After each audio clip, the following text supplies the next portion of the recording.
Warahmatullahi wabarakatuh.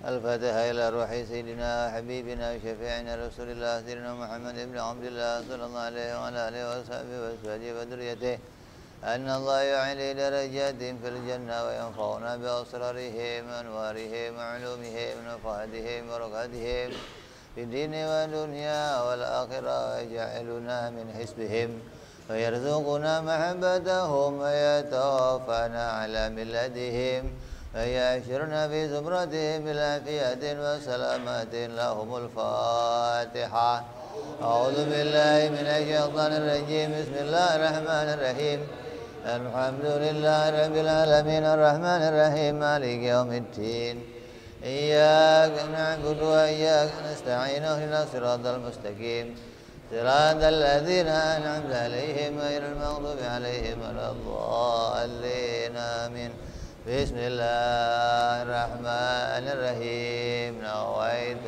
تعلم والتذكر والتذكير والنفع والانتفاع والإفادة والاستفادة والحث على التمسك بكتاب الله وسنة رسول الله صلى الله عليه وسلم ودعاء إلى الهدى والدلالة على الخير ابتغاء مرضاته وقربه وثوابه وحسن الخاتمة مع اللطف والعافية وصلاح العاقبة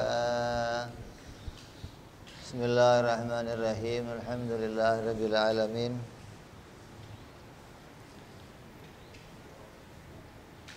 Salatu wassalamu ala rasulillah Sayyidina wa habibina wa syafi'ina wa maulana Muhammadin Sallallahu alaihi wa ala alihi wa sahbihi ajma'in Amma ba'du Qala musanniful kitab Hadratus Syekh Imam Ahmad Ibn Atta'illah rahimahullah wa ghafara lahu wa liwalidayhi wa nafa'ana bihi fid dharain Allahumma aftah qulubana futuhal arifin wa bihidmatika wansur alaina birahmatika ya arhamar rahimin ila anqal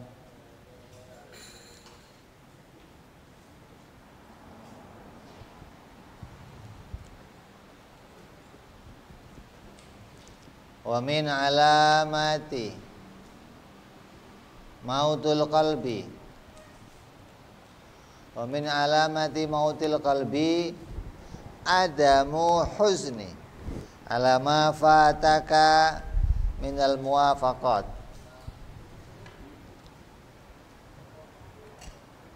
wa tarkun nadam ala ma fa'altahu min wujudiz zalat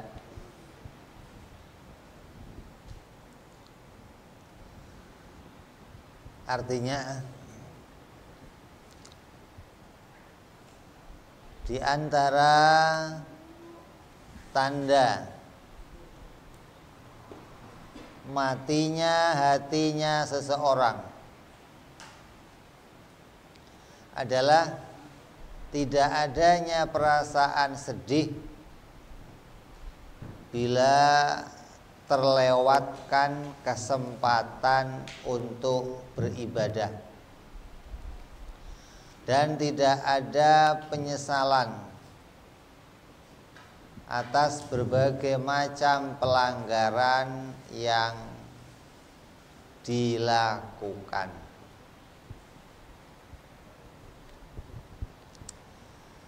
Ya, kita ini makna terjemahnya.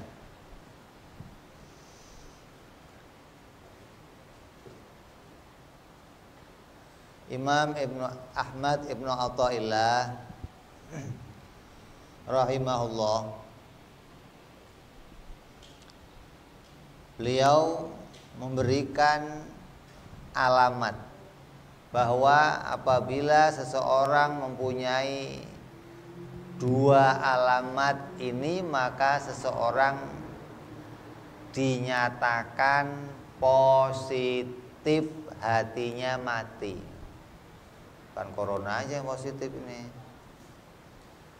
Kalau kamu kok punya dua tanda ini, maka kamu positif hatinya mati. Nah, kalau hatinya mati itu ya berarti kamu kayak mayat hidup. Mendingan mati sekalian gitu ya. Ini alamat. Untung masih dikasih alamat baru matinya hati. Hingga kita bisa berusaha merubahnya agar hati itu menjadi hati yang hidup gitu loh. Jangan sampai punya hati yang mati. Apa alamat yang diberikan oleh Imam Ahmad? Yang pertama alamatnya adalah tidak adanya penyesalan di dalam hatinya ketika dia tertinggal suatu amalan, ketika dia tertinggal satu macam ibadah, tidak pernah nyesel. Duha lewat nggak nyesel, tahajud lewat nggak nyesel, malam Jumat biasa yasinan lewat nggak nyesel, subuhan kelewat untung. Saya tidur nyenyak ya Allah alhamdulillah subuh jam 7 nggak nyesel. Kamu kalau punya satu alamat ini, itu tanda yang jelas bahwa hati kita sudah punya tanda kalau hati itu sudah sekarat. Satu ini, satu lagi mod. Ini kalau satu sekarat namanya. Orang kok di hatinya nggak punya penyesalan, tidak merasa rugi gitu loh. Nggak nyesel itu maknanya nggak rugi, tidak merasa ada kerugian. Ketika tertinggalnya satu amal ibadah, itu berarti hatinya mati. Sama kayak orang dagang. Ada orang dagang, pelanggannya datang, nggak jadi beli, nggak nyesel. Oh ini pelanggan nggak beres, ini pedagang nggak beres namanya. Lu bagaimana sih? Wong dagangan nggak laku, kok tenang-tenang saja. Oh ini pedagang nggak beres namanya. Nah di dunia ini kita bagikan berdagang, yang hasilnya adalah amal. Kalau kita kok bisa memperoleh banyak amal, namanya kamu untung besar, gitu loh. Lah rosmalnya apa? Modalnya apa? Kalau hasilnya itu dari perdagangan adalah amal yang besar, pahala yang besar, modal kita berdagang apa? Waktu. Modal kita itu waktu. Ketika waktu itu terhilang, terlewatkan tanpa ada untung, itu kamu rugi namanya. Kok waktu-waktu itu hilang keuntungan, hilang amal, maka kamu dalam kerugian. Ini bukan yang rugi itu yang maksiat doang, apalagi maksiat. Lebih rugi lagi begitu loh. Ini nggak beramal itu kerugian. Karena waktu itu terbuang sia-sia. Ibarat kamu punya modal, modalnya terbuang sia-sia. Kamu dalam kerugian. Ini ada orang rugi kok nggak nyesel, seneng. Alhamdulillah. Oh ya orang. Nah. Ada orang waktu untuk ibadahnya hilang tapi tidak ada penyesalan, nggak pernah merasa rugi. Ini kita harus kontrol diri kita. Saya ini kenapa ya Allah? Kok nggak ada rasa nyesel, nggak ada rasa khawatir, nggak ada rasa rugi di hati saya ketika saya nggak beramal baik.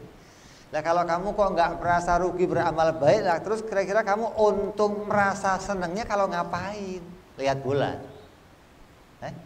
Kalau ketinggalan lihat bola nyeselnya luar biasa. Ya Allah, kenapa pakai ketinggalan? Wah ini sudah bukan mati lagi kamu. Kalau ketinggalan satu adegan sinetron, oh nyeselnya ribut. Kenapa nggak dibangunin tadi saya? Aduh berat. Ketinggalan nggak ikut acara di kelurahan, ketinggalan nggak ikut acara makan-makan, terus kamu ribut rame, wah ini bahaya. Jadi yang harus kita munculkan di hati kita itu apa? Rasa gembira ketika kita bisa melakukan satu amal kebaikan, dan harus nyesel ketika saya tidak bisa beramal, itu harus ada. Dan merasa rugi kalau saya tertinggal suatu amalan. Kamu enggak sholat berjamaah, yang harus muncul di hati kamu apa? Nyesel. Oh, jamaah enggak wajib ini. Wah, berabe ini begini. Ya bener, artinya nggak wajib ain, tapi wajib kifayah. Atau sunnah muakkad, sunnah yang sangat ditekankan. Kok kamu di rumah waktu masuk sholat, terus kamu tenang-tenang saja sholat sendirian, ini perlu dikontrol. Ya harusnya kamu cari orang, ya Allah, ini siapa yang mau bantuin saya biar dapat 27 derajat. Cari orang, ayo berjamaah yuk, ayo. Kalau nggak bisa berjamaah di masjid, cari temennya biar bisa berjamaah. Nggak ada kawan, istri. Nggak ada istri, anak. Nggak ada anak, baru ya Allah, udah kepepet nih, Allah nggak ada lagi yang lain yang bisa saya ajak. Udah saya sendirian dengan hati yang nyesel kehilangan 27. Nah kalau kamu kan boro-boro nyesel kehilangan 27, saya bisa sholat aja untung, ya Allah. Kan berat ini begini. Kok boro-boro mau nyesel kehilangan 27? Wong ini saya hari ini bisa sholat, ya Allah udah untung, ya Allah. Kemarin saya miring-miring aja. Salat jalan kok miring-miring, jalan miring-miring. Ini sekarang udah mulai nggak miring, ya Allah, alhamdulillah, walaupun tidak berjamaah.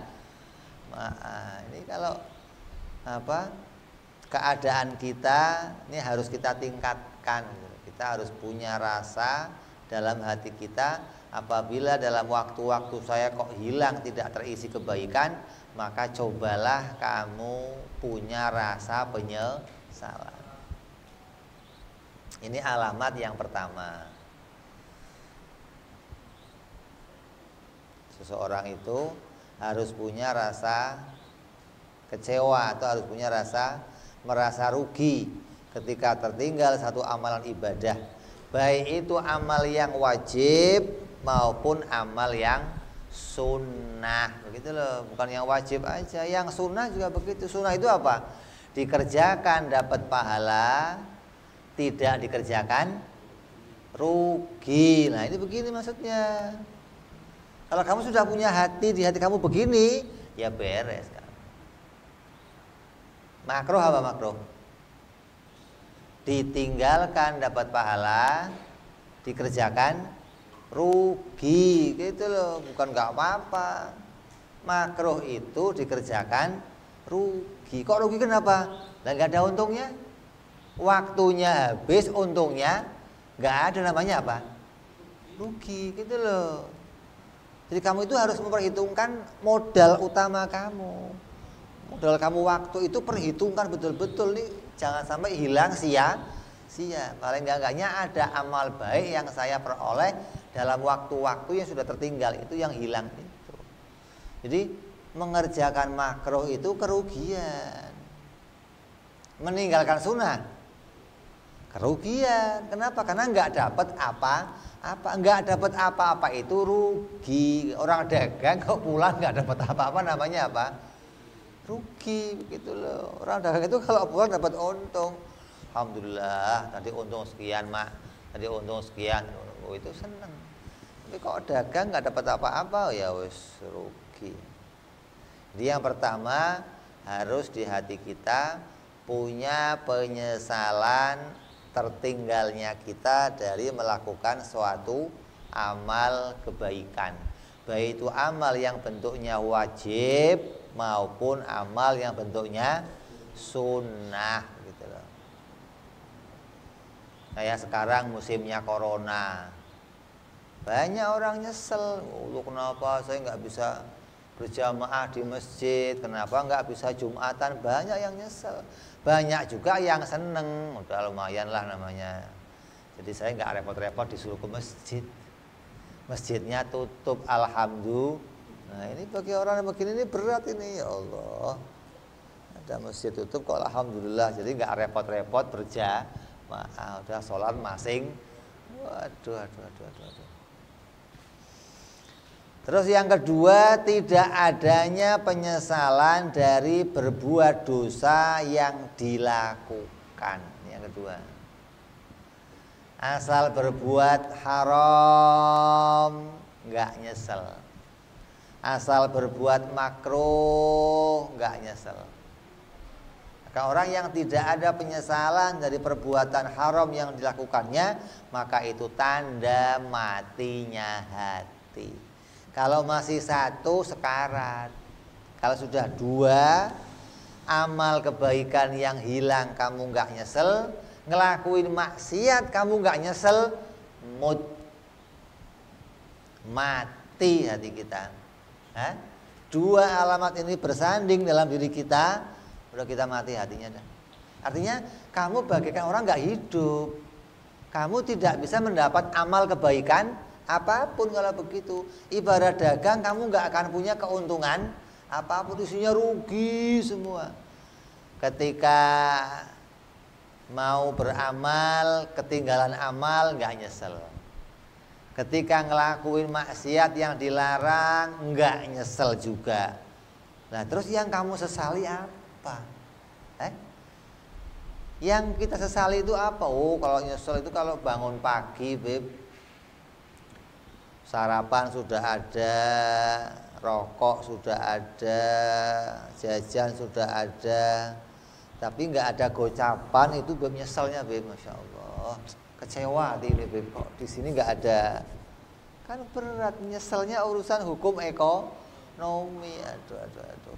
Ini urusan keuntungannya, keuntungan akhirat, jangan ukurannya keuntungan dunia, jangan. Ini keuntungan akhirat. Kalau sampai kita nggak mendapat keuntungan ini, rugi yang luar biasa kita ini. Jadi maksiat apapun yang kita kerjakan, karena maksiat itu melakukan apa yang dilarang oleh Allah. Yang dilarang Allah apa? Baik itu yang haram ataupun yang makruh, dua-duanya dilarang sama Allah. Kalau kita kan enggak, kalau makruh ini enggak apa-apalah. Yang haram, oh jangan.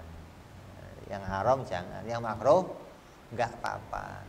Ini enggak apa-apa ini ketika tidak ada penyesalan, maka kita bisa masuk ancaman ini. Karena menyesal berbuat sesuatu yang dilarang itu hasilnya apa? Hasilnya sia-sia, hasilnya tidak ada Lah kamu kalau ngerokok kok ngebul, untungnya apa? Untung. Untungnya apa? Ngebul. Mending kalau ngebulnya sambil mikir, nih kebulnya dari mana, kemana, nih apinya. Mending. Artinya ngerokoknya buat alat mikir, bantu kamu jadi alat mikir. Walaupun nggak pakai rokok juga bisa mikir yang lain, tapi masih mending ada kerjaan mikirnya sambil ngerokok sambil ini ngerokoknya buat teman berak doang kan berat. Asal berak ngerokok, nggak ada hasilnya apa-apa gitu. Jadi orang harus punya penyesalan, dua penyesalan. Penyesalan tertinggal amal kebaikan dan penyesalan melakukan kesalahan. Jangan pernah bosen tobat. Jangan bosen tobat. Harus nyesel. Saya tadi habis ngelakuin yang haram, pulang taubat. Besok haram lagi, pulang taubat lagi. Jangan pernah jangan pernah bosan untuk mengadukan penyesalan kamu kepada Allah. Jangan pernah bosan untuk mengatakan taubat, ampuni aku ya Allah. Aku menyesal berbuat maksiat ya Allah. Kamu boleh bosan kalau nanti sampai bosannya pada perbuatan maksiatnya. Jangan bosan pada taubatnya, karena penyesalan itu wajib. Kalau kamu masih menyesal berarti kamu masih di arena pertandingan. Kalau sudah nyesal aja enggak, kamu sudah out berarti. Sama aja enggak ada dalam arena pertandingan. Memang ada orang main bola kok enggak ngegulin, kamu tenang-tenang aja. Lihat yang lain nonton aja, yang lain pada apa namanya? Ngegulin, yang lain kamu tenang-tenang. Wah, ini perlu diperiksa yang begini ini. Ini termasuk pemain apa bukan sebenarnya kamu itu, begitu loh. Perlu dikontrol. Kalau kamu pemain mesti nyesel. Kok enggak gol ya? Kok enggak gol ya? Nyesel gitu. Kalau enggak gol enggak apa-apalah. Oh, kamu bukan pemain kok, kamu penonton. Ya enggak nyesel, orang enggak mau gol mau terserah aja. Jadi jangan sampai kita kehilangan penyesalan. Taubat terus kepada Allah. Sekecil apapun maksiat yang saya kerjakan, kita kerjakan taubat. Luar lihat cewek di depan, pulang taubat ya Allah. Asal lihat macam-macam, pulang taubat ya Allah. Apa saja. Hingga di hati kita itu masih ada tanda-tanda hidupnya hati, gitu loh. Kalau masih punya penyesalan berarti kamu masih punya ada tanda kehidupan. Ibarat orang itu kalau sudah tergeletak di jalan, yang dipegang sininya masih kedet enggak kata orang. Kalau masih dedet, oh masih hidup berarti. Kalau sini enggak, sini sini pegang, masih deg-degan apa enggak, masih ada tanda hidup apa enggak. Lah, tanda hidupnya hati apa? Nyesel. Kalau sudah enggak ada nyesel, berbuat apa aja enggak nyesel, nah berat. Kamu tanya, iblis itu nyesel enggak dia enggak nyembah Nabi Adam? Makanya ditaadab sama Allah. Gara-gara enggak nyesel. Udah enggak nyesel, nantang lagi, kurang ajar banget ini. Enggak nyesel aja sudah salah. Ini udah enggak nyesel, nantang lagi. Pokoknya saya enggak mau nyembah ya Allah. Iblis, kamu nyembah. Enggak. Kenapa kamu enggak mau nurut perintah saya, iblis? Kamu nyembah? Enggak. Pokoknya enggak. Kalau Nabi Adam tetap dihormati, awas saya goda semuanya, saya masukin neraka. Ente udah enggak mau nurut, nantang lagi. Ini kebangetan. Tidak ada penyesalan, berat. Kamu berbuat salah kayak apapun sama orang tua kamu, diancam, awas pulang saya gebukin, datang kamu nyesel, mak taubat mak, dihukum kira-kira? Jangan diulang ya. Iya mak taubat, mak ampun mak, dipeluk begitu. Asal ada penyesalan, gitu loh. Kalau sudah rasa nyesel ini di hati ini nggak ada, alamat maut, alamat hati itu qaid. Kamu akan jadi orang mati sebelum dikubur. Kamu akan dianggap sebagai bukan pemain, kamu akan dianggap sebagai orang yang nggak ada di dunia ini sebelum kamu dikubur. Kenapa? Bukan pemain apa-apa, nggak dihitung sebagai orang yang sedang dalam arena perdagangan. Sama aja kamu lagi nggak berada di pasar lah. Orang di pasar sibuk dagang cari untung, kamu nggak pernah mikirin untung, nggak pernah mau berdagang, sama aja kamu sedang nggak di pasar berarti.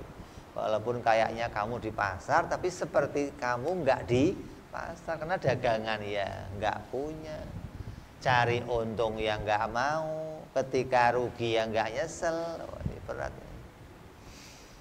Jadi ini alamat, ini orang-orang yang hatinya terbuka ini Allah berikan mereka itu tanda. Allah berikan kepada mereka itu ilmu agar tahu mana tandanya orang yang baik, mana tandanya orang yang jelek. Matinya hati menjadi tanda tergolongnya seseorang pada keadaan celaka. Dan kalau matinya hati terus sampai dia betul-betul mati, matinya su'ul khatimah, na'udzubillah. Kok nggak nyesel itu terbawa sampai mati, malaikat datang nyesel? Enggak, oh ya sudah, hatam sudah ini ya. Sampai akhir hayatnya nggak pernah punya penyesalan. Preman kayak apapun, gali, bajingan, tengik sekalian, tukang bunuh ratusan orang, kalau sudah tua nyesel. Ya Allah, ampun ya Allah, tobat ya Allah. Nyesel, diampuni sama Allah. Sebesar apapun salah kamu, nyesel, diampuni sama Allah. Nah kok nggak nyesel, lah ya sudah. Wong kamu, anak kamu berbuat salah, kok nggak nyesel aja kamu gemes, Pokoknya anak kamu kok masih kecil ngerokok, kamu panggil selentik mulutnya, ngerokok lagi nggak? Nggak apa? Ngerokok lagi nggak? Mau pak? Oh kampleng. Tadinya nyelentik jadi ngampleng, kamu malah gemes. Sudah dikasih tahu jangan kok malah. Jadi yang harus kita miliki pertama adalah penyesalan di hati kita. Baik penyesalan itu karena meninggalkan kebaikan, baik yang sunnah ataupun yang wajib, ataupun penyesalan itu berasal dari melakukan kesalahan. Kalau melakukan kesalahan, meninggalkan kebaikan, harus ada penyesalan. Bila seseorang masih punya penyesalan dan takut mati dalam keadaan su'ul khatimah, lalu berusaha menjadi orang yang lebih baik, menguatkan penyesalan dalam hatinya, maka itu alamat hatinya masih hidup. Alamat di hatinya masih muncul tanda-tanda kehidupan. Apa itu? Adanya rasa penyesalan dan adanya rasa takut mati su'ul khatimah. Ya Allah, oh ya saya mudah-mudahan matinya baik ya Allah. Jangan mati dalam keadaan melanggar perintah-Mu ya Allah. Jangan mati dalam keadaan meninggalkan perintah-Mu ya Allah. Ini kalau ada orang kok masih hatinya muncul begini, itu alamatnya hatinya masih hidup. Ini kira-kira ada nggak di hati kita? Ada insya Allah. Kalau sudah masih mau ngaji, masih mau datang ke majelis taklim, ini tandanya kita punya rasa takut untuk mati dalam kejelekan. Karena kita berusaha senantiasa berada dalam kebaikan. Jadi kita ini termasuk orang-orang yang masih punya penyesalan apabila sampai melakukan satu kesalahan, apabila meninggalkan satu kebaikan.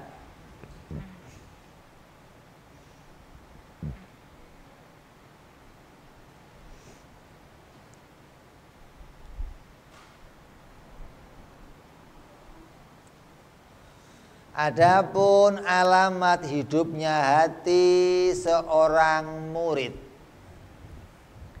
Nih kita tadi bicara secara umum, sekarang bicara secara khusus. Hatinya orang yang sedang berjalan menuju Allah. Apabila hati itu mati adalah dengan hadirnya cahaya ilahi. Seorang murid, seorang yang sedang berjalan menuju Allah, apabila ingin tahu hatinya hidup atau enggak, maka tandanya hatinya hidup apabila hatinya ada nurut tauhid.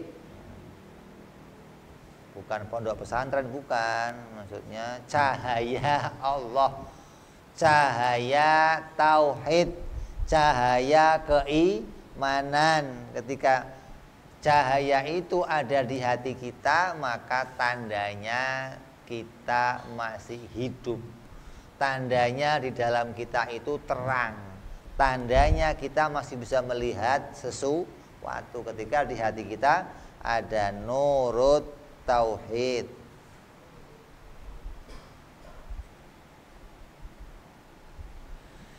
Apa itu nurut tauhid?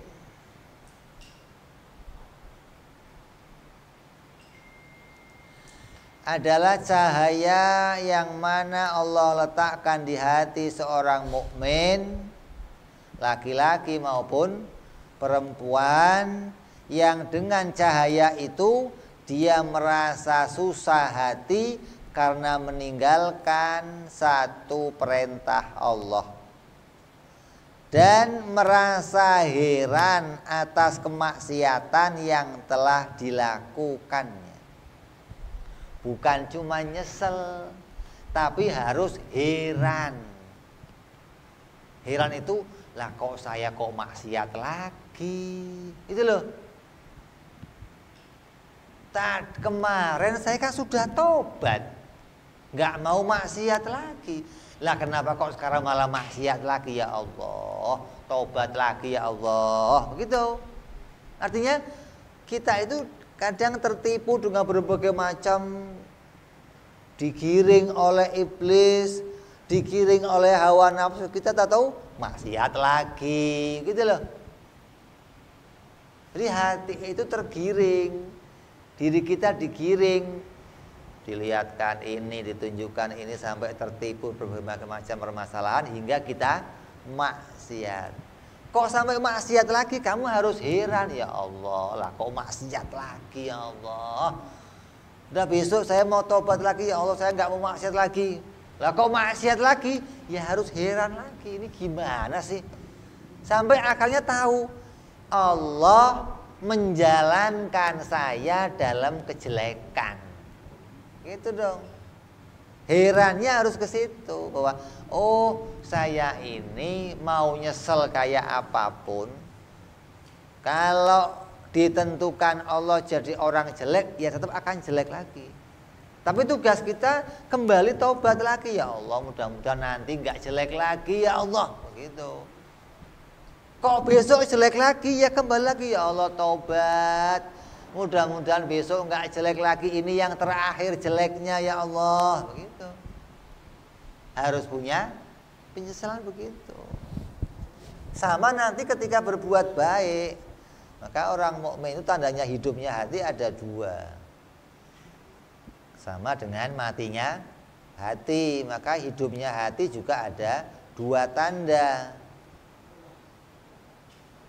yaitu merasa susah hatinya karena meninggalkan ibadah dan heran atas kemaksiatan yang telah dilakukannya. Maka apabila seseorang merasa senang, ini tandanya nih, kalau hati kita merasa senang dan bahagia apabila muncul kebaikan yang dijadikan Allah pada dirinya. Kalau hilang kebaikannya, nyesel. Lah bahagianya apa? Bahagianya bukan kalau saya bisa berbuat kebaikan, bukan, itu nggak ada tauhidnya begitu. Kalau ada cahaya tauhidnya yang membahagiakan dia, kalau saya dijadikan baik sama Allah, itu kebahagiaan saya. Jadi amalnya itu diakui datang dari Allah. Bukan saya mah kalau udah bisa sholat subuh berjamaah saya seneng. Nah Allah ngapain? Kalau kamu yang sholat subuh sendiri, bangun sendiri, wudhu sendiri, ngurus amal sendiri, terus Allah ngapain, saya tanya? Nonton. Allah nonton kamu sholat gitu. Bagaimana begitu? Maka orang yang punya penyesalan, orang yang punya kebahagiaan, cahaya tauhid di hatinya apabila dia melihat apabila dirinya diletakkan oleh Allah amal. Apabila kita digandengkan oleh Allah sebuah amal, maka itu satu kebahagiaan. Jadi amal yang saya punya itu adalah digandengkan oleh Allah. Bukan saya bisa menggandengkan diri saya dengan amal, bukan. Kalau kamu bisa gandengin sendiri diri kamu dengan amal, maka ya kamu bisa menghindar dari kemaksiatan terus.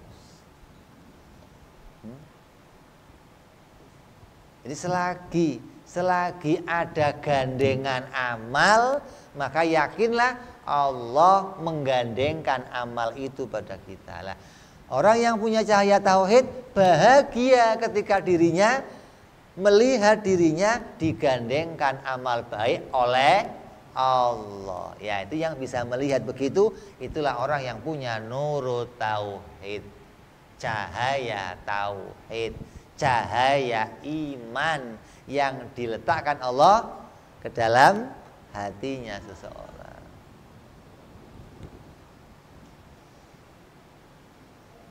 Jadi bahagia apabila melihat kebaikan yang dijadikan Allah pada dirinya, dan bersusah hati apabila muncul kemaksiatan pada dirinya. Susah hatinya. Jadi kalau kebaikan itu disandarkan kepada Allah, kalau jelek diakui dari dirinya sendiri. Ya Allah, kenapa kok masih jelek lagi ya Allah? Kenapa kok saya masih jelek lagi ya Allah? Mudah-mudahan nanti saya bisa baik ya Allah. Ini kalau jelek disandarkan pada dirinya. Tapi kalau baik, ya Allah ini atas pertolonganmu, ini atas. Kok bisa begitu? Kenapa? Alasannya kita ini lahir bodoh, tanpa ilmu. Orang yang nggak punya ilmu bisa berbuat baik nggak? Orang yang nggak punya ilmu kalau berbuat itu selalu benar apa salah? Salah. Jadi kalau saya kok berbuat sesuatu, pantasnya itu ya salah terus. Wong saya nggak punya Tapi kok tiba-tiba dalam diri saya muncul kebaikan, itu pasti pertolongan Allah. Dari situ lihatnya. Lah kok yang muncul kok kejelekan? Ya memang saya pantasnya berbuat jelek. Orang bodoh itu kalau berbuat ya salah terus. Tapi ketika muncul kebaikan, yakinlah kebaikan itu didatangkan oleh Allah. Ini makna syariat yang harus kita munculkan pada diri kita. Tapi makna hakikatnya kita harus punya penyesalan bahwa diri kita masih dalam gandengan yang jelek. Ya Allah, masih gandengannya jelek lagi. Mudah-mudahan besok enggak gandengan sama yang jelek. Karena kita itu selalu punya gandengan. Kita itu enggak sendiri, enggak. Kita itu wujud kita itu selalu punya gandengan. Lah yang menggandengkan itu Allah. Kamu digandengkan dengan bahagia, digandengkan dengan sedih, digandengkan dengan tertawa, digandengkan dengan menangis. Itu Allah yang menggandengkan. Hingga Allah menyifati dirinya wadhahikun wa adha wa abka. Allah adalah zat yang menjadikan manusia tertawa dan menangis. Berarti kita itu digandengkan sama Allah. Kok saya kok nangis, berarti digandengkan dengan itu. Kok saya kok sedih, digandengkan. Terus nggak mungkin saya bisa menggandengkan sendiri diri saya dengan yang lainnya. Allah yang menggandengkan selalu pada diri saya. Maka orang yang punya demikian, di hatinya ada cahaya tauhid, ada cahaya iman. Lah jangan yang begitu jadi i'tiqad. Kalau jadi i'tiqad jadinya kamu Wahabi. Baik itu dari Allah, buruk dari Syiah dijadikan i'tiqad jadinya Wahabi.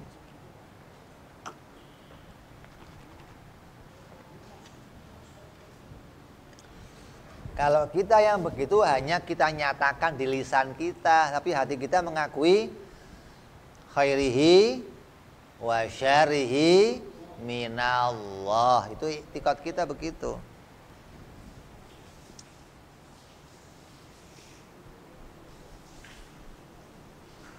Maka menunjukkan pada hidupnya hati kalian dan kalian terpilih menjadi orang yang dicintai oleh Allah. Allah itu memilih hambanya yang dicintai, dipilih sendiri oleh Allah. Kalau hamba itu dicintai oleh Allah, maka Allah akan letakkan di hatinya cahaya tauhid, cahaya iman, hingga orang itu menjadi bahagia selalu ketika melihat kebaikan-kebaikan yang diletakkan Allah pada dirinya. Kalau tidak ada cahaya ini, maka tidak akan ada tanda kecintaan pada kita. Kalau Allah kok mematikan hati kita, maka tandanya kita tidak dicintai oleh Allah. Artinya tidak dipilih jadi orang baik, gitu loh. Dipilih jadi orang jelek. Dunia ini butuh peran jelek dan butuh peran baik.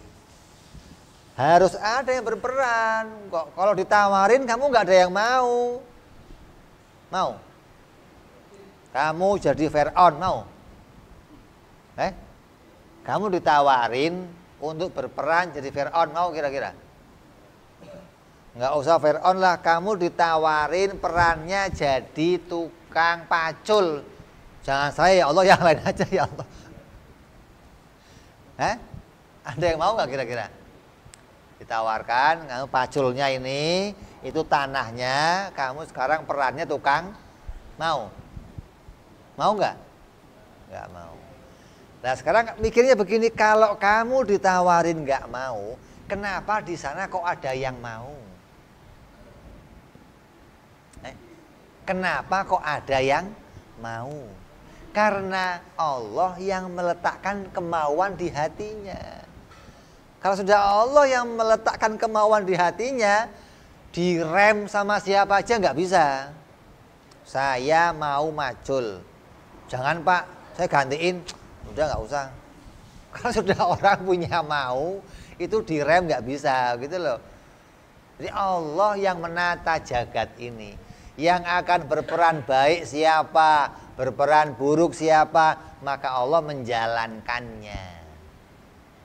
Tapi kita tidak dipaksa dari setiap perjalanan itu, tapi Allah letakkan kehendak dalam hati kita. Allah letakkan kemauan dalam hati kita berbarengan dengan dijalankannya kita pada kebaikan dan pada keburukan.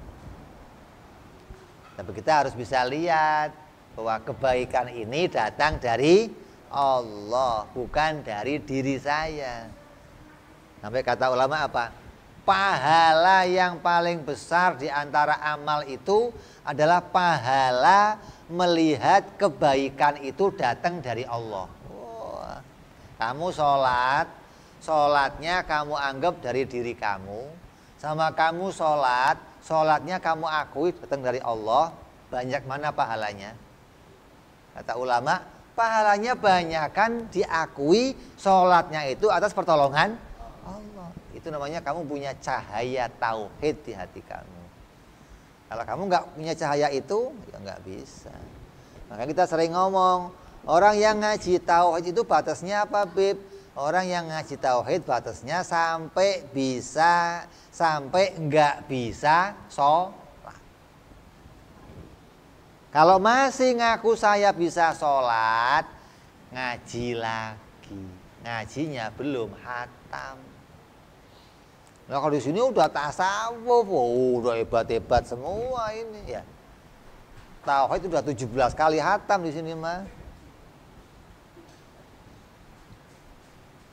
Udah Udah bukan nggak bisa sholat lagi, sampai kedip aja saya nggak bisa, Bib, apalagi sholat. Wah, ini udah top udah.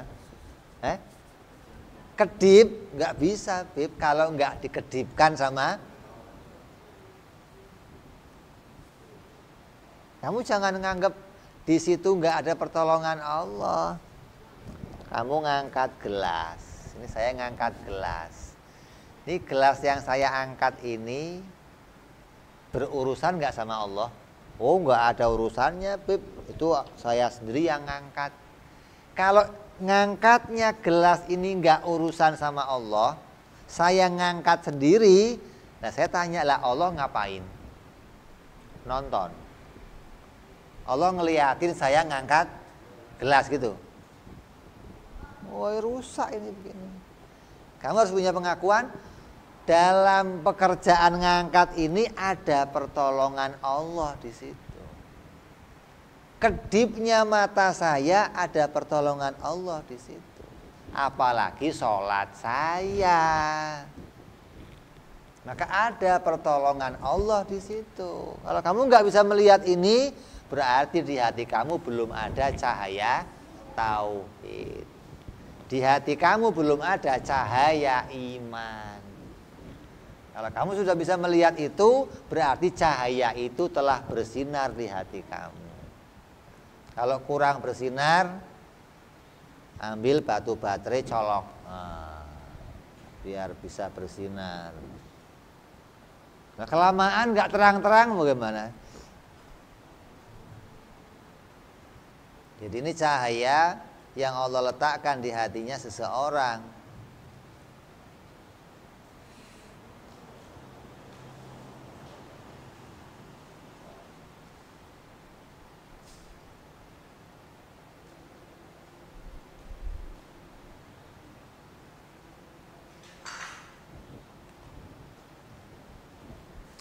Maka apabila seseorang merasa senang dan bahagia apabila muncul kebaikan yang Allah jadikan dalam dirinya, dan susah hatinya apabila muncul kemaksiatan pada dirinya, maka itu menunjukkan pada hatinya Allah jadikan hati yang hidup.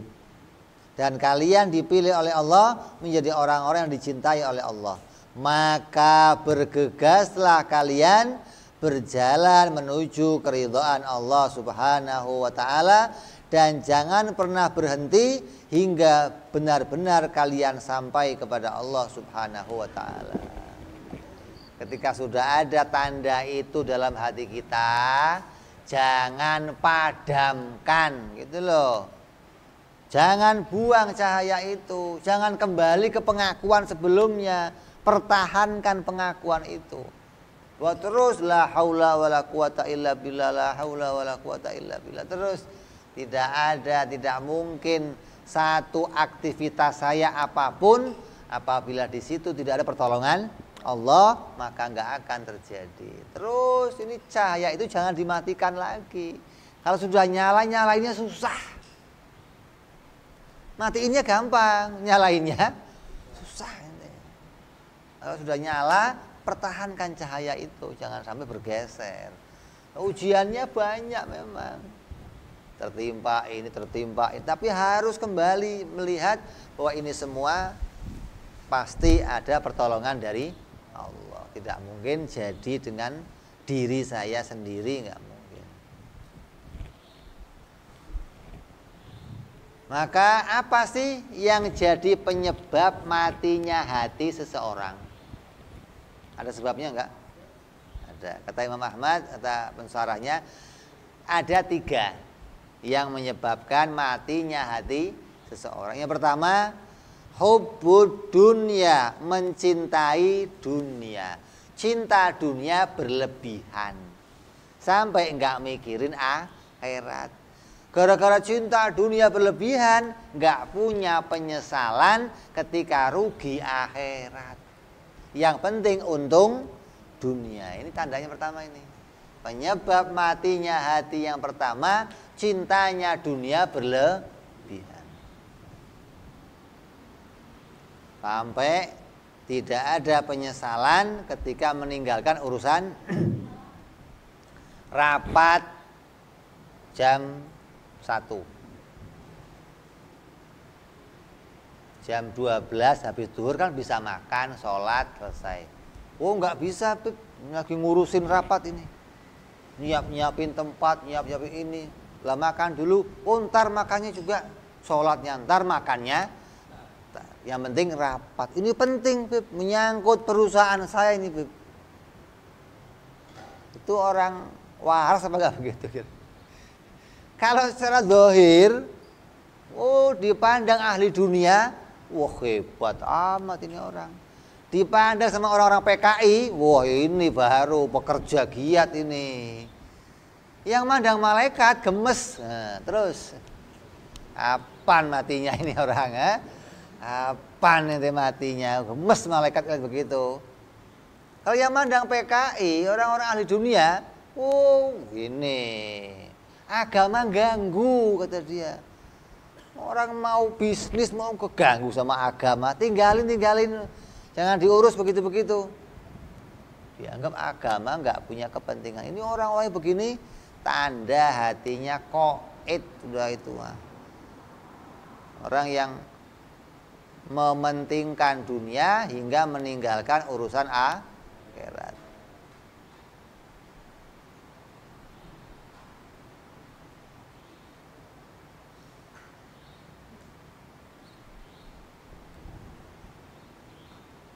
Mencintai dunia maksudnya mencintai sesuatu yang akan mencelakakan dirinya di akhirat. Artinya bukan kamu nggak boleh punya dunia, bukan, boleh. Tapi dunia itu justru akan jadi alat kamu mendukung akhirat. Bukan dunia yang mencelakakan kita untuk urusan akhirat. Sama dengan menyimpan bom waktu kamu kalau begitu. Kamu kok menyimpan dunia, mencintai dunia yang sampai meninggalkan akhirat, sama aja kamu menyimpan bom waktu. Sewaktu-waktu bom.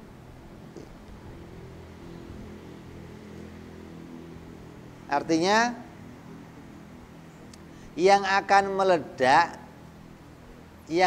meledak bom itu setelah kematian kamu.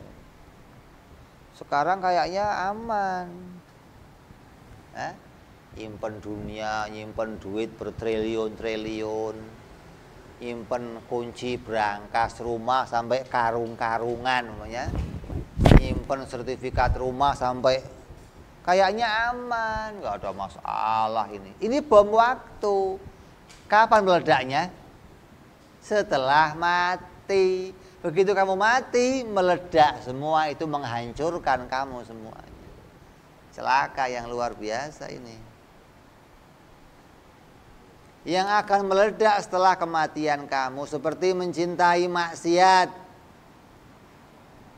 Mencintai maksiat, menyayangi harta. Seperti apa? Ya seperti baju, seperti perhiasan, rumah, kendaraan, dan sesuatu yang dimiliki. Bangga memiliki itu semua. Menganggap ini hasil saya kalau enggak berjuang enggak dapat saya ini semua. Mencintai jabatan, mempertahankannya hanya untuk kemaksiatan. Ada orang punya jabatan lurah, begitu tahun depan nyalon lagi jadi lurah. Kenapa kok nyalon lagi? Oh, biar mempertahankan kemaksiatannya. Wah, ini rusak luar biasa.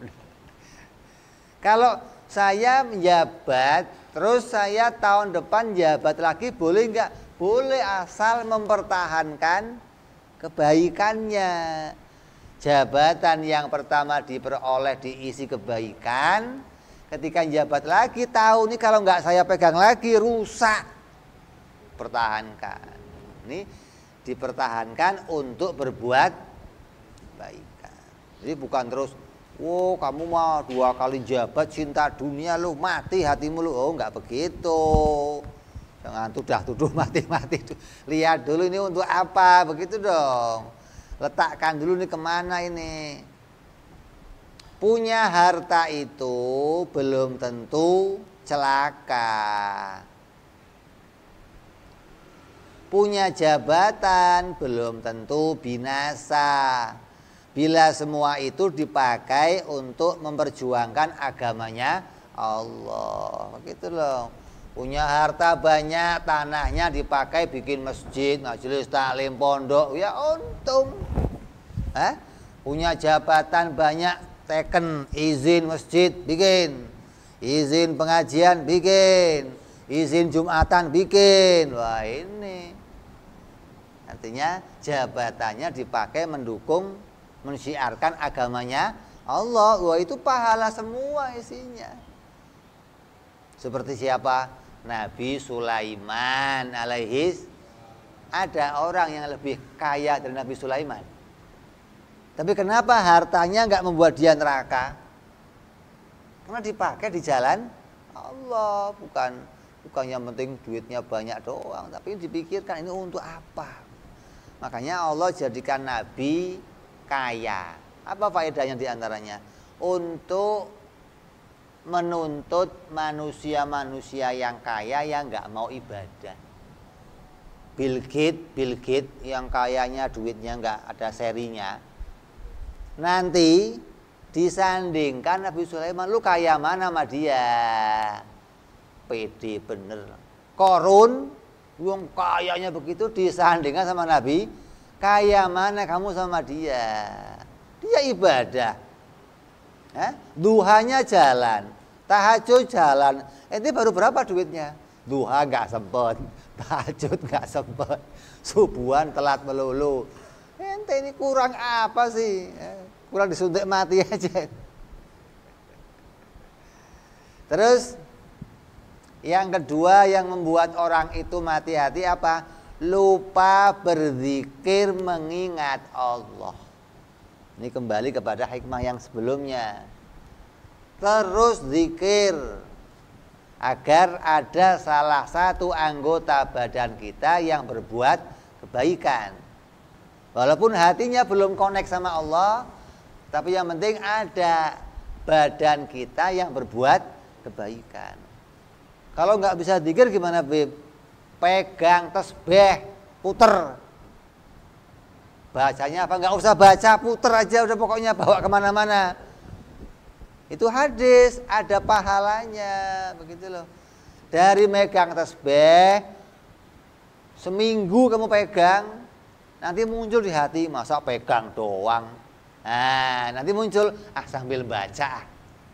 Seminggu pegang tasbih baca, muncul, masa baca doang. Itu begitu. Terus berkembang, begitu loh. Allah akan tambahkan kebaikan ketika seseorang punya harapan kepada Allah Subhanahu wa taala. Jadi jangan terus putus harapannya, jangan. Jangan sampai kita lalai zikrillah, lalai mengingat kepada Allah. Maka semua aktivitas tidak dimulai dan tidak diakhiri kecuali mengingat Allah. Ini upayakan ini. Ngerjain apapun mulai mengingat Allah. Akhirnya ingat juga Allah. Ini caranya. Walaupun mulut kamu nggak zikir tiap waktu, sampai ngiler, nggak usah kelamaan begitu. Nanti modal tisu segala kamu, kemana-mana pakainya kayak anak bayi lah, ngiler. Kamu ingat aja kalau mau beramal pertama ingat Allah. Selesai, ingat Allah. Mau makan, ya Allah, rezeki darimu ya Allah. Selesai makan, alhamdulillah ya Allah, nikmat. Terus begitu, jangan makan doang. Nambah, mau keluar rumah, pulang rumah, mau nulis, selesai nulis, mau pegang HP, selesai pegang HP. Terus mulai. Apapun yang kamu mulai, ingat Allah. Kenapa? Di situ ada pertolongan Allah. Nggak mungkin jadi sendiri, nggak mungkin. main terbang itu main jadi mana bisa dibikin stroke kamu mau ngomong bisa main aja. Dikira main sendiri nggak bisa. Ingat Allah, ada pertolongan Allah di tiap ketukan yang kamu bunyikan. Kalau kamu kok ingat Allah, orang lain dengar musiknya, kamu dapat pahalanya. Kamu ingatnya Allah. Ini yang diingat ketukannya doang. Allahnya mana ingat? Ingat? Nggak ada papan tulis 1, 2, tek-tok, mana ada ingat Allah. Usahakan agar hati kita nggak jadi hati yang mati. Penyebabnya hati mati itu menggampangkan ingat Allah. Gampang. Setan begitu memang godanya pelan-pelan. Nggak ada setan ngomong kamu jangan dzikir. Setan goblok yang begitu. Nggak ada setan begitu. Setan pelan godanya. Ntar aja dzikirnya, main dulu. Oh ya. Ntar aja dzikirnya, ini entar sampai lupa kamu sama dzikir. Sampai kamu lupa mengingat Allah gara-gara entar.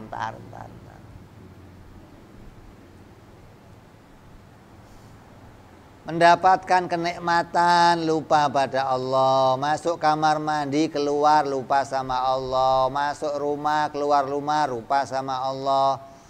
Sampai masuk masjid keluar masjid lupa sama Allah. Apa enggak bahaya ini? Sampai nyebut nama Nabi lupa dzikir sama Allah. Udah hebat. Karena dia apa? Gampang.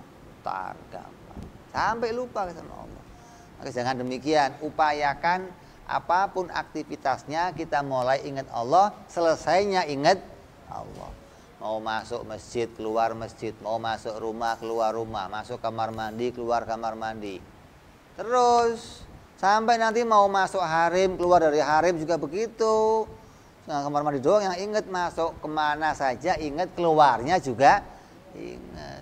Masukin duit ke dompet juga ingat, ngeluarinya susah bibitnya keluar. Masuk cepet, keluar susahnya. Terus penyebab matinya hati yang ketiga, melepas dan membiarkan anggota tubuhnya pada kemaksiatan. Matanya dibiarkan maksiat, tangannya dibiarkan maksiat, kupingnya dibiarkan maksiat. Oh, hati saya kan nggak maksiat, yang penting ini anggota tubuh kamu biarkan. Salah satu tanda matinya hati. Pelan-pelan satu anggota lupa, besok 2 anggota, lusa 3 anggota, sebulan lagi semuanya lupa. Semuanya dalam kemaksiatan.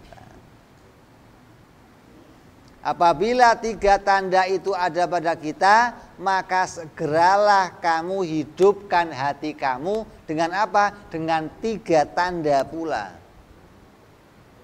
Lihat, oh diri saya udah bahaya ini.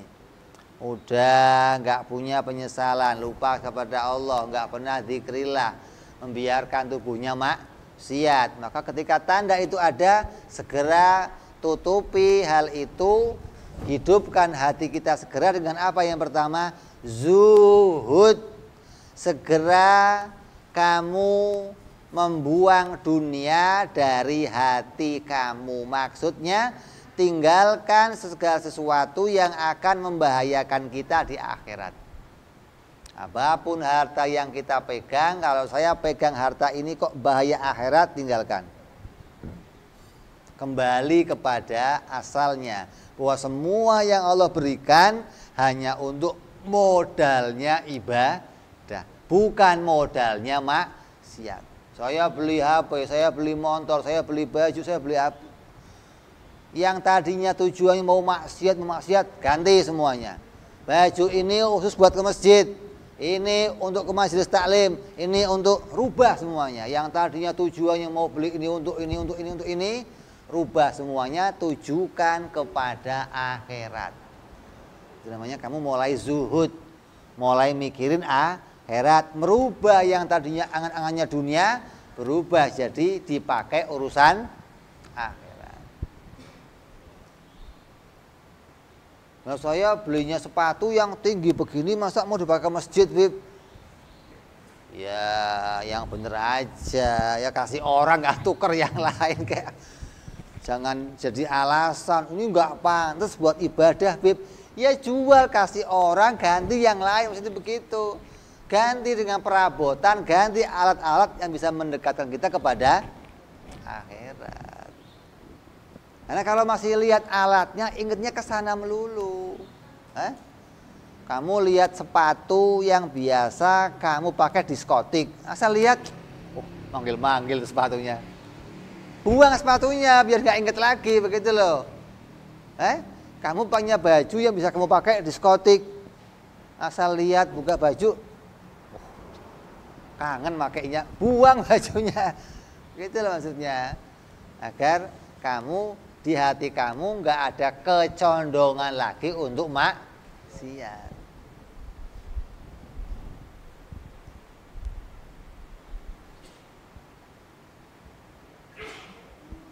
Zuhud bukan maksudnya kita tidak boleh punya harta dan jabatan, tapi gunakan semua yang diberikan Allah hanya untuk mengingat kepada Allah. Rubah semua yang tadinya tujuannya untuk lupa sama Allah, rubah sekarang ini semua mau saya pakai mengingat Allah, untuk jalannya zikir kepada Allah.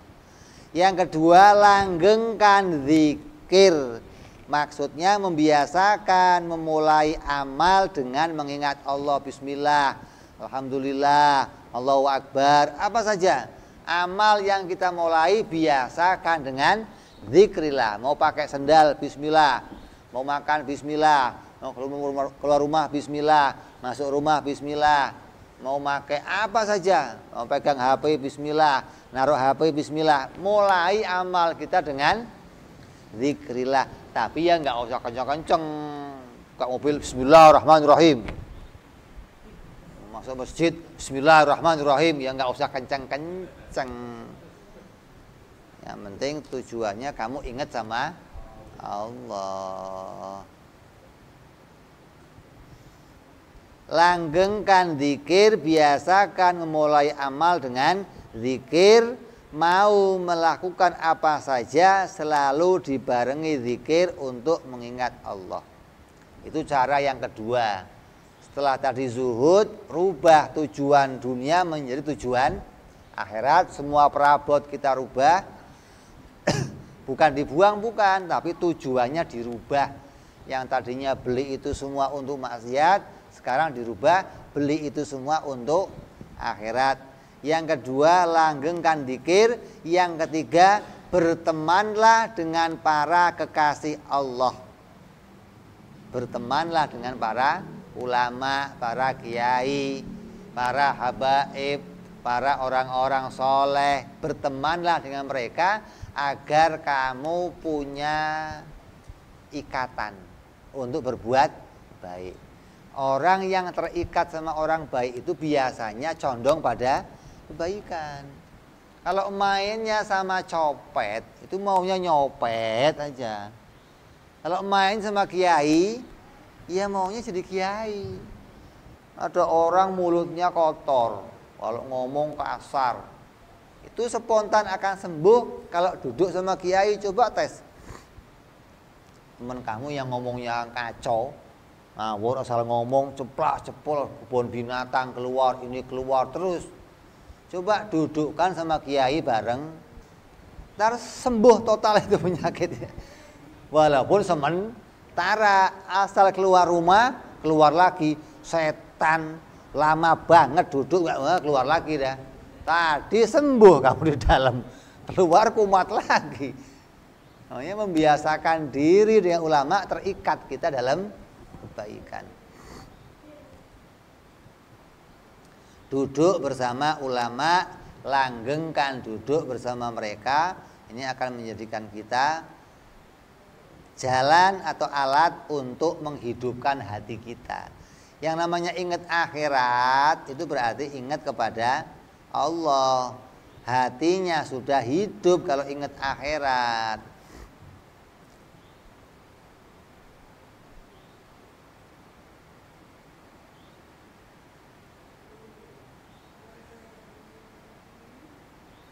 Ya, jadi itu tanda-tanda yang harus kita punyai. Kalau hati kita mati karena tidak adanya dua penyesalan. Penyesalan meninggalkan kebaikan, penyesalan berbuat keburukan. Maka hidupnya hati dengan dua ini. Bahagia bila amalnya baik, bahagia bila amalnya diciptakan oleh Allah, dan punya penyesalan apabila melakukan kemaksiatan, tandanya orang hatinya hidup. Kalau hatinya mati kenapa? Oh, hatinya mati karena cinta dunia, karena lupa zikir kepada Allah. Terus apa? Cinta dunia, lupa zikir kepada Allah, membiarkan anggota badannya berbuat maksiat. Kalau ini ada sama kita, rubah dengan 3: zuhud, terus zikrillah, usahakan zikir untuk tiap amal-amal yang kita kerjakan. Yang ketiga, kumpul sama orang soleh. Maka ini tanda atau alat untuk menghidupkan hati. Mudah-mudahan semua yang hadir, kita semua dihidupkan hatinya oleh Allah, diterangkan hatinya oleh Allah, diberikan di hati kita cahaya tauhid, cahaya iman, cahaya yang membuat kita cinta sama akhirat, cahaya yang membuat kita ingin selalu mendapat keridhaan Allah Subhanahu wa ta'ala, hingga kita cinta kepada mati dalam keadaan husnul khatimah insya Allah. Mudah-mudahan semua mendapatkan itu, amin ya rabbal alamin. Kita sambung yang akan datang insya Allah. Wallahu a'lam bishawab. Wa ila hadratin nabi. Al-Fatihah. A'udzu billahi minasyaitonir rajim. Bismillahirrahmanirrahim. Alhamdulillahi rabbil alamin arrahmanir rahim maliki yaumiddin. Iyyaka na'budu wa iyyaka nasta'in ihdinas siratal mustaqim siratal ladzina an'amta 'alaihim ghairil maghdubi 'alaihim waladdallin amin. Ya Rabbana anta rabbana wa anana asrafna 'ala ladha ashrafna wa tub 'alaina taubah Takusili kulli aubah wa zolana aurati wa ghafirli walidina